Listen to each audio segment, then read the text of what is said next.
महाभारत हिंदुओं का ही नहीं समस्त मानव जाति का ग्रंथ है और प्रत्येक मनुष्य को इसे पढ़ना चाहिए। हम आज के इस वीडियो में महाभारत का एक ऐसा प्रसंग बताएंगे जिससे आज का मनुष्य बहुत कुछ सीख सकता है। बात उस समय की है जब पांडवों को वनवास हो गया था। वनवास से आने से पहले पांडवों ने श्री कृष्ण से पूछा था कि हे श्री कृष्ण, अभी यह द्वापर का अंधकाल चल रहा है, तो आप हमें बताएं आने वाले ग्रहों की गति या चाल कैसी होगी। श्री कृष्ण कहते हैं कि मैं तुम्हें इसका सीधा सा उत्तर तो नहीं दे सकता, लेकिन तुम पांचों भाई वन में जाओ और जो कुछ भी दिखे वह आकर मुझे बताना। मैं तुम्हें उसका कलयुग का प्रभाव बताऊंगा। उसके बाद पांचों भाई वन में चले गए। वन में उन्होंने जो कुछ भी देखा उसे देखकर अचंभित रह गए। तो आखिर उन्होंने वन में क्या देखा और श्री कृष्ण ने उन्हें क्या उत्तर दिया, चलिए जानते हैं इस वीडियो के माध्यम से। नमस्कार दोस्तों, मेरा नाम है जितेंद्र चौहान और आप सभी का हमारे यूट्यूब चैनल पर एक बार फिर तहे दिल से स्वागत है।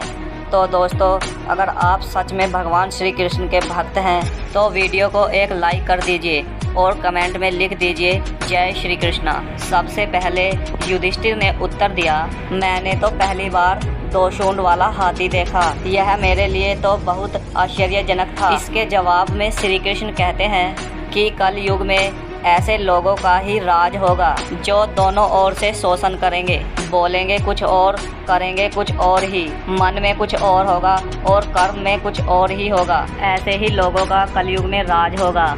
तुम कलयुग आने से पहले तक राज कर लो। युधिष्ठिर के बाद अर्जुन ने कहा कि मैंने जो देखा वह तो इससे भी ज़्यादा आश्चर्यजनक था। मैंने देखा कि एक पक्षी के पंखों पर वेद लिखे हुए हैं, लेकिन वह पक्षी मुर्गे का मांस खा रहा था। श्री कृष्ण अर्जुन को उत्तर देते हुए कहते हैं, कलयुग में ऐसे ही लोग रहेंगे जो बड़े ज्ञानी और ध्यानी कहलाएंगे। वह ज्ञान की चर्चा तो करेंगे लेकिन उनका आचरण राक्षसी होगा। वह बड़े पंडित और विद्वान कहलाएंगे, किंतु वह यह देखते रहेंगे कि कौन सा मनुष्य मरे और हमारे नाम संपत्ति कर जाए। अर्जुन के सवाल के जवाब के पश्चात भीम अपना अनुभव सुनाते हुए कहते हैं कि गाय अपने बछड़े को इतना चाटती है कि वह बछड़ा खून से लहूलुहान हो जाता है। तब श्री कृष्ण कहते हैं कि कलयुग का मनुष्य शिशुपाल हो जाएगा।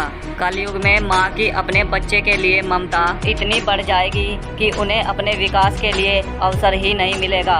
मोह माया में ही घर बर्बाद हो जाएंगे। भीम के बाद सहदेव ने पूछा, हे श्री कृष्ण, मैंने देखा कि 5-7 बड़े कुएं के बीच एक गहरा कुआं बिल्कुल खाली है, जबकि ऐसा संभव नहीं हो सकता। फिर श्री कृष्ण उत्तर देते हैं कि कलयुग में लोग लड़के लड़कियों के विवाह में, मकान के उत्सव में, छोटे बड़े उत्सवों में लाखों रुपए खर्च कर देंगे, परंतु पड़ोस में कोई भूखा प्यासा मर रहा होगा तो यह नहीं देखेंगे कि उनका पेट भरा है या नहीं भरा। उनका अपना ही सगा भूख से मर जाएगा और वह देखते रह जाएंगे। कहने का तात्पर्य यह है कि कलयुग में अन्न भंडार तो होंगे परंतु लोग भूख से मर जाएंगे। सहदेव के बाद नकुल ने श्री कृष्ण से कहा कि हे श्री कृष्ण, मैंने देखा कि एक बड़ी सी चट्टान पहाड़ से गिरती है और बड़े से बड़ा वृक्ष भी उसे रोकने में सक्षम नहीं हो पाता, परंतु एक छोटे से पौधे से टकराकर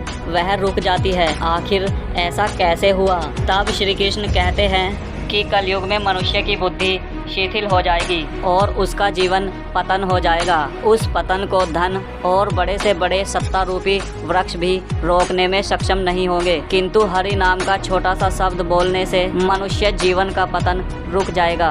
अतः कलयुग में हरि नाम ही मोक्ष का एकमात्र मार्ग होगा। आशा करता हूँ कि हमारी यह वीडियो आपको पसंद आई होगी।